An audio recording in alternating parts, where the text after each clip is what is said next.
Hi everyone, I'm Vicky, one of the teachers here at Bread Ahead, and today we're going to be making poached pears, pecan and maple donuts. So during this class we're going to be learning how to make our classic vanilla creme patisserie, but on top of that we're going to do some caramel. We're going to toast our nuts in the oven and adding something into that to make them even better. And then we're going to be learning the classic poaching techniques, adding some cinnamon and extra spices into the water. Pears are in season this month, so I think this is a great recipe. We're going to combine it with pecan and maple, and I think it's a great combo. So let's get ready, prepare your ingredients, and we're going to start baking now. So let's start poaching our pears. You need a medium pan with you, and we just create a paper lid for our pan. This is going to allow us to be able to cover the pears while they are boiling, but also at the same time we're going to have some steam going out. So if you have a lid for your pan, you can use it, but maybe don't seal it completely. If not, you can just make something similar with some parchment paper. Now, all my ingredients are going together in my pan. So I have the water, the sugar. I'm just using here demerara sugar, but if you cannot find, you can just use any light brown sugar or custard sugar. Then you can zest your lemon or add some lemon peel. Half of a lemon juice, well squeezed.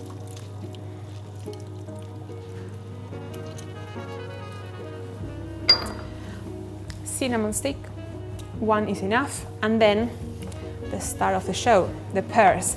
So what I did, I just peeled them first. I took the seeds and the steam out, and like this, I'm going just to put them in the mix.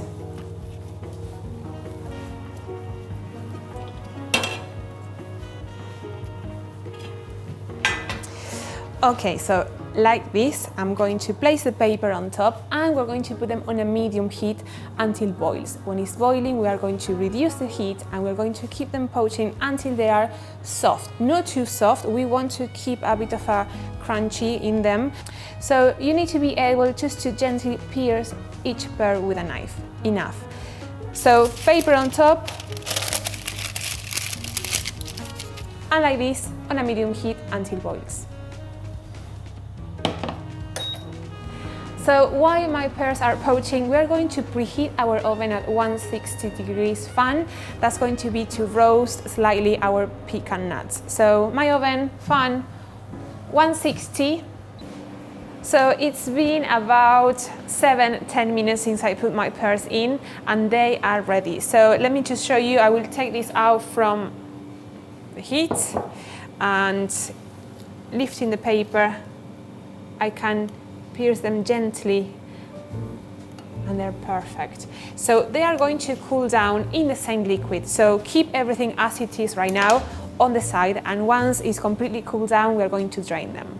The oven for our pecan nuts is ready. So at 160, I'm going to prepare a tray with some parchment paper, and pecan nuts just go on top. Roasting your nuts, I think, is one of the keys here in this recipe, because it's going to add an extra flavor into your cream. So please don't jump this step. So I'm going to spread them out, and now like this in the oven. I'm going to keep them for about 10 minutes, and after those 10 minutes we can take them out.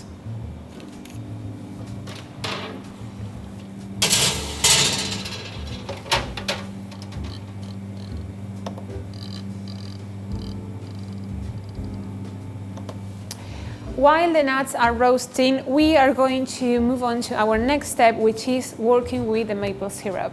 What we need is to bring it gently to boil, and then we're going to put all that maple syrup on top of our nuts.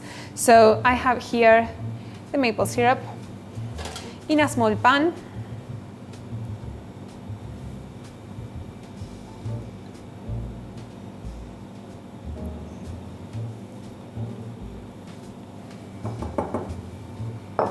And we're going to place it on a low heat until boils. When it's boiling, it's going to be ready to mix with our toasted pecan nuts.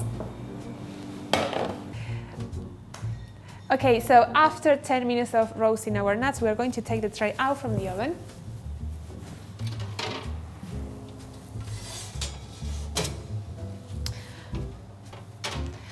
and the maple syrup is ready. When it's boiling, you can just switch it off and just keep it next to you. Now, what we need is to put all these nuts in the pan, so be careful, please.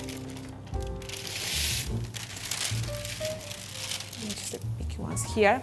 Okay, so now I'm going to mix gently the maple syrup and my roasted nuts together.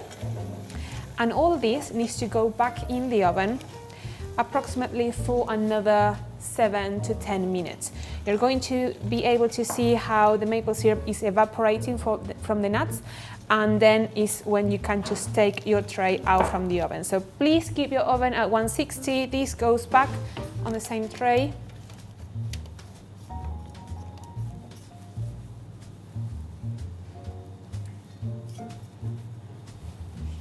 Let's spread them out. Okay, like this, another 7-10 minutes, and then are we ready to add the caramel on top?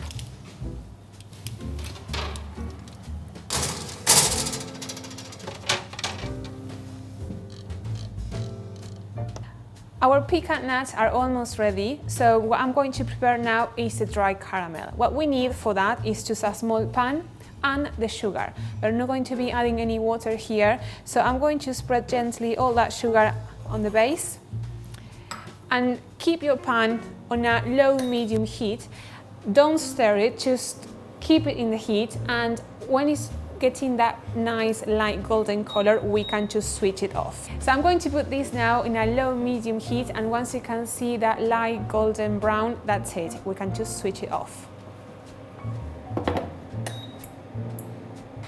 So my pecan nuts are ready. I'm going to take them out from the oven. So as you can see, all the maple syrup has been evaporated, and also I have with me the caramel also ready. So now is when we need to pour this caramel on top of the pecan nuts. But first, I'm going to take some of them out because I want to keep them for later, for the garnish. So probably about 6 whole, as they are, a bit sticky for the maple syrup.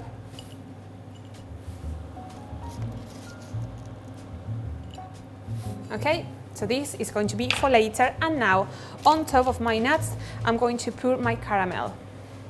Be careful, please. And take everything on top of your nuts.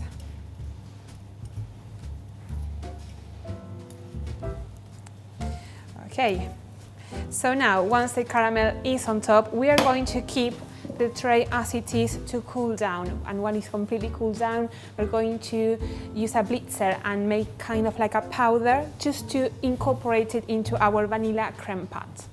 Right, so let's start making our creme patisserie. It's going to be a classic vanilla creme pat. I have all my ingredients measured, so we're going to be using some full-fat milk. To infuse this milk, we need some vanilla. Now, depends on what you have. You can use vanilla pods, vanilla paste, vanilla essence, or maybe if you don't like vanilla, you can just use maybe cinnamon sticks or maybe an orange peel if you want. Of course, the taste is not going to be vanilla, but you can just play with the flavors at this point. So, apart from the vanilla, I'm going to use some sugar, some plain flour and egg yolks. That's the base of our creme patisserie, so I think if you have all your ingredients ready, we are good to start. Now, in terms of equipment, we're going to need a small saucepan and then a small bowl and a whisk. If you want, later we can use a sieve to pass through the sieve our creme patisserie so it looks like clean with no lumps, but that's optional. Right, so I'm going to start with the milk and the vanilla. We need to infuse that milk with the vanilla first. So I have here a small pan and my full fat milk. I'm just using full fat because more fat means more flavor, but if you don't have full fat, you can just use whatever you have at home. And I'm going to have my vanilla pod. So I'm going to cut my vanilla through. I'm not going to use all of it. I need just half. I'm going to use only half of a vanilla pod. This, you can use it later. And now basically I'm going to open it in half and using the same knife The idea is to take the seeds out, beautiful, in the milk, and the same in the other side. Apart from that, I'm going to add also the pods. We have some seeds in there, so it's going to add extra flavor. Now this goes on the heat, low heat. What we want is to have a soft boiling milk, and then it's ready to switch off. So there we go, low heat, infusing slowly. In the meantime, we're going to be working with our egg yolks, the sugar and the flour. So I have a whisk, a small bowl. I'm going to add my yolks. All in. And then I'm going to add my custard sugar.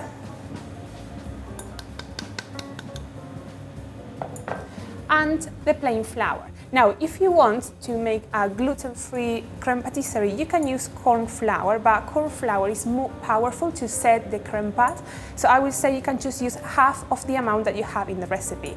Here I'm using plain, but again, corn flour is going to be half. Great, so everything in my bowl, I have a whisk with me, and basically now is to mix until it's all combined, the sugar dissolved and nothing else. You don't need to incorporate too much air at this stage. If you do that, probably the texture of the creme pat is going to be a bit different. So I would say, even if you are doing a big batch of creme patisserie, this step, please do it by hand. You don't need to go really fast, it's just to mix the ingredients together.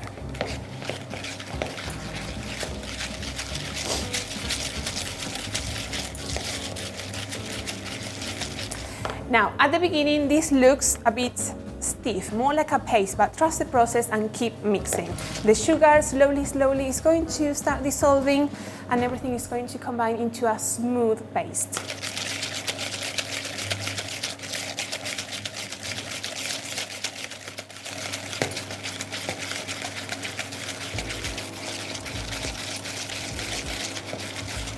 Right, I can see the changes in the color, but I can still feel the granularity of the sugar, so I'm going to keep whisking a little bit more.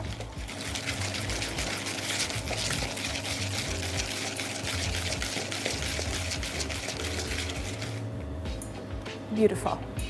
That's it, nothing else. You're going to stop there. And now, the only thing that we need to do is just wait until our milk is ready to use. Right, so now I can see some steam coming out from my milk, so that means it's ready to use. You're going to switch off and take that out from the heat. Now, before pouring this into my egg yolks, I'm going to try to rescue my pods, so using maybe a teaspoon. Let's take them out. And basically what we need to do now is adding slowly my milk in our egg yolk and sugar mixture. Now, why I'm saying slowly, because if you go too quickly on top of the yolks, you can cook that yolks and you're going to end up with scrambled eggs. You don't want that, so we're going to need 2 hands now. In one hand, you're going to hold the pan, and I'm going to put a splash only of the hot milk.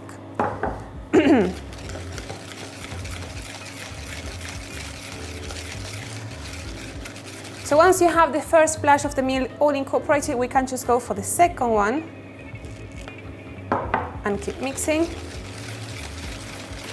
So basically we are tempering the yolks, we are increasing the temperature slowly.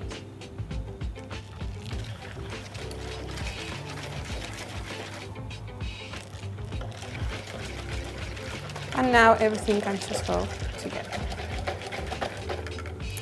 Great. Now, this looks good, smells nice, but this is a custard, this is not a creme patisserie. So what I'm going to do now is sending everything back into my saucepan, and I'm going to keep whisking on a medium heat, non-stop, until we have something nice and thick, looking more like a bechamel sauce. At some point, you're going to be able to see some bubbles coming from the bottom of the pan, and at that stage, we are ready to take the pan out from the heat. So everything goes back in the pan.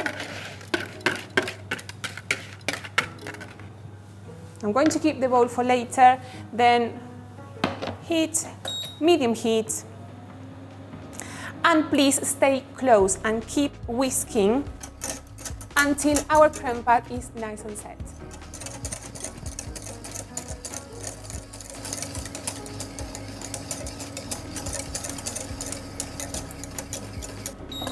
Perfect, so now I can see some bubbles coming from the bottom of the pan. Perfect, that's what we want. Then you take it out and it's ready to go in the bowl.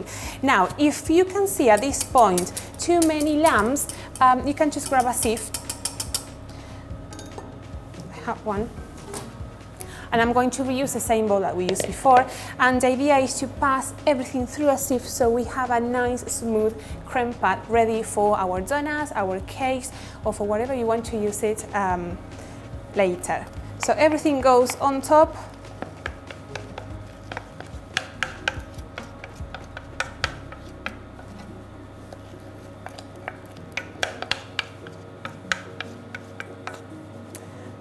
And now with a wooden spoon and patience, we're going to pass this through the sieve. It's going to take a while, but it's worth it, I promise.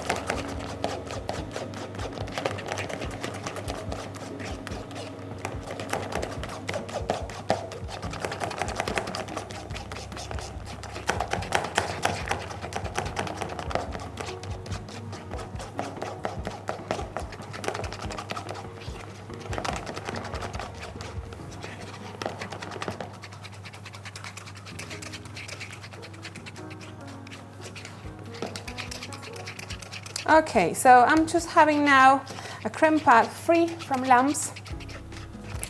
And before you use it for your cakes, donuts, this needs to cool down. Now, we cannot leave the creme pad cooling down like this. We need to cover it always with something plastic, ideally, maybe cling film, but also you can just use a parchment paper. Now, my creme pad looks nice, looks smooth, no lumps in here, so I can just keep it in the same bowl.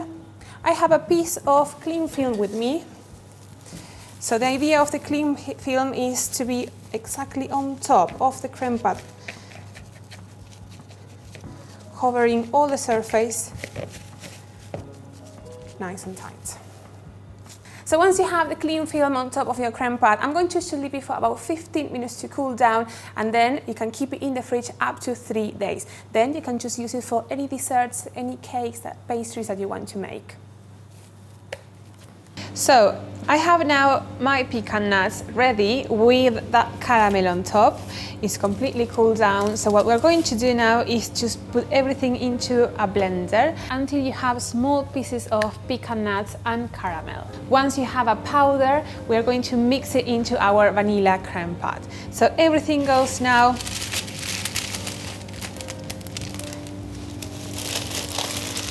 in that blender.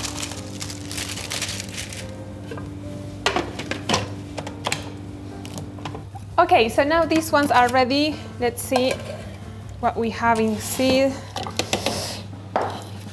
Beautiful small pieces of our pecan and caramel. Great, this is what we want. So now we are going to mix this with our vanilla creme patisserie. We're going to mix all together, and then we're going to add our whipped double cream. So prepare the creme pad that we did before. I have it here with me.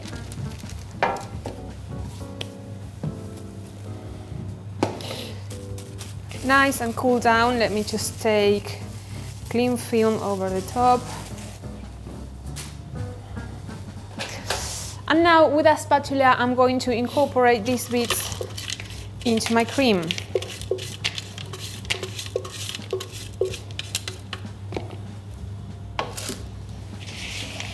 Just folding through and breaking down slightly that creme pad.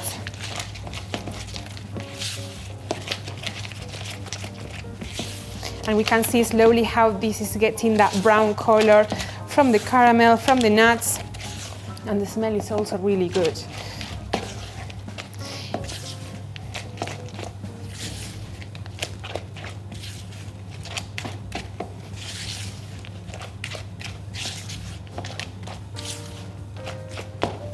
Okay, ready. Next and last step before piping is going to be adding some whipped double cream into that. So we're going to need double cream and sugar, a bowl and a whisk. We're going to be whisking by hand, so I have everything with me here. Small bowl, hand whisk, double cream in your bowl, and then sugar. I'm going to whisk until I get soft peaks.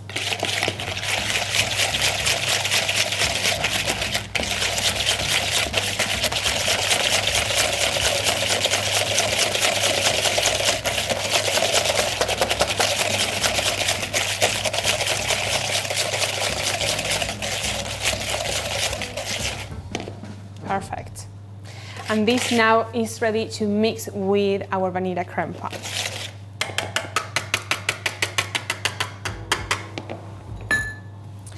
I'm going to add it all at once. And once you have that double cream with the sugar whipped all in, and we're going to fold gently, just trying to keep all the air that we create while we were whisking the cream. Just fold it over to make it nice and smooth.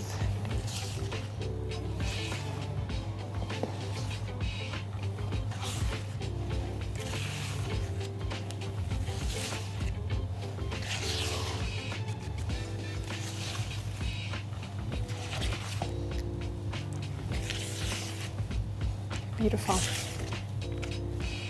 Looks really great. Okay, so now I will just put all of this into a piping bag, and once it's in the piping bag, I would recommend you to keep that piping bag in the fridge for at least 1 hour so everything can just cool down and the piping is going to be much easier. So I have here a jug,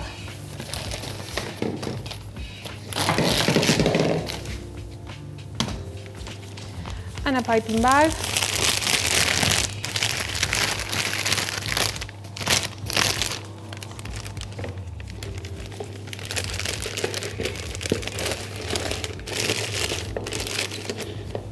And let's take everything out directly in your piping bag.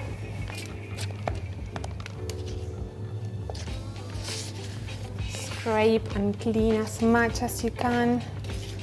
Everything is going to be out from that bowl. Great. Okay, so now piping bag out. We can just take out the extra air that we have in the filling, just pressing alongside the piping bag. Good. Let's just twist a couple of times, and we're going to make a knot just at the top. And like this, it's ready to use. Remember, in the fridge for at least an hour, but even you can prepare the filling in advance. About 3 days, it should be okay in the fridge. And once your donuts are ready, you can take the piping bag out from the fridge. So now, pears, ready to take them out and cut them in small pieces. So first thing first, the piece of paper out. And don't throw away this juice. I think it's delicious. You can use it for something else. And probably we are not going to use all these pears for our donuts. So if you have any leftover, I think it's going to be a great option for your breakfast. Maybe if you want to put some in your yogurt or as a dessert, why not? So let me just take about 2 or 3 pieces. Take all the moisture out.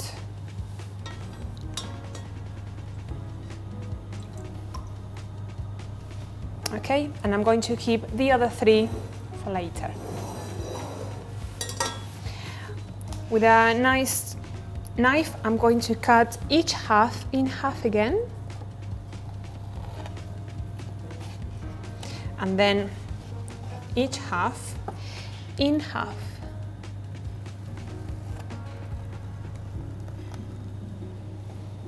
So then you should end up with something quite long, soft, but with a bit of a crunch still. Let me just place this ready to pipe a paper.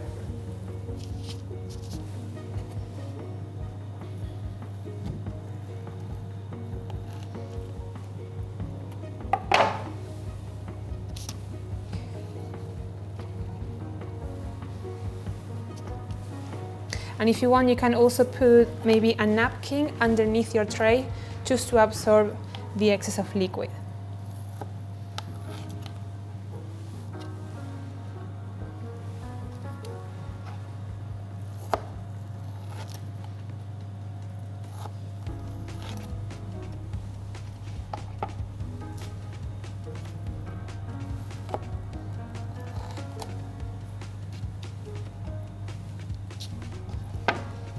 And my last one. So the idea is to have 1 piece of per donut. So if you are planning to make 20 donuts, well, we need 20 of these pieces. This is more than enough. Okay, great. That's it. This is what we need to finish our donuts. So we're going to pipe them, we're going to add a nice piece of pear, and then the last whole pieces of pecan nuts that we left after we add the maple syrup on the top. So now I'm going just to bring all my ingredients to finish our donuts. So finally now I have all the elements ready to pipe our poached pear and maple pecan donuts. So let's start making the hole in these donuts. You can use a knife or a pair of scissors. So I'm going to start with scissors. The idea is to make an incision on the top. So open, let's cut maybe halfway, and also you can just add an extra space and extra room for more cream, and repeat the process with all of them.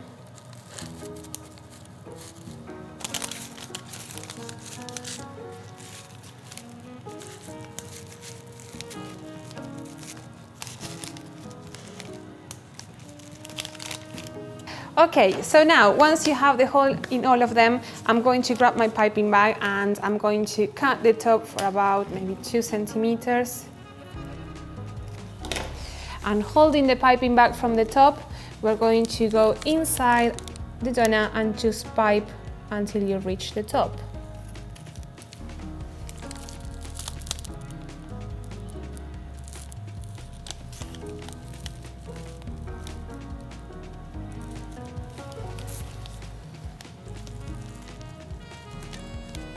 So once you finish the inside in all of them, we are going back to the first one and we're going to add extra cream on top.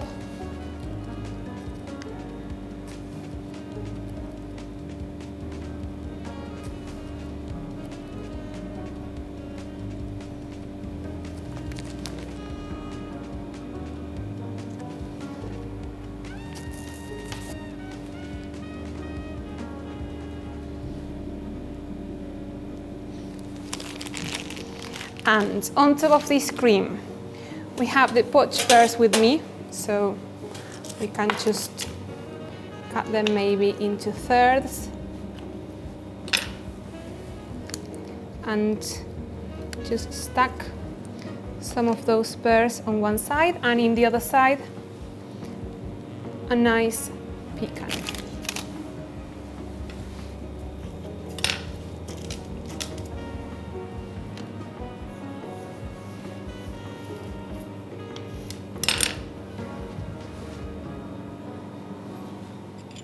And here we have poached pears and maple pecan donuts. Well, so this is the end result, and beautiful donuts ready to eat. As you know, donuts are better to eat in the same day, so I would recommend you to eat them in the next 3 hours. You can share with someone if you want, but don't keep them in the fridge. Tomorrow is not going to be the same experience. The cream, as I said before, you can just keep it in the fridge for 3 days. And if you have any leftover poached pears, you can use it for your breakfast, maybe for dessert with a bit of ice cream maybe on the side. And same thing with the pecan nuts. You can use it for breakfast, for yogurt. They're really tasty, so why not keep them with you for later. Well guys, this is the end of our class. I hope you enjoy, and well, I will see you next month.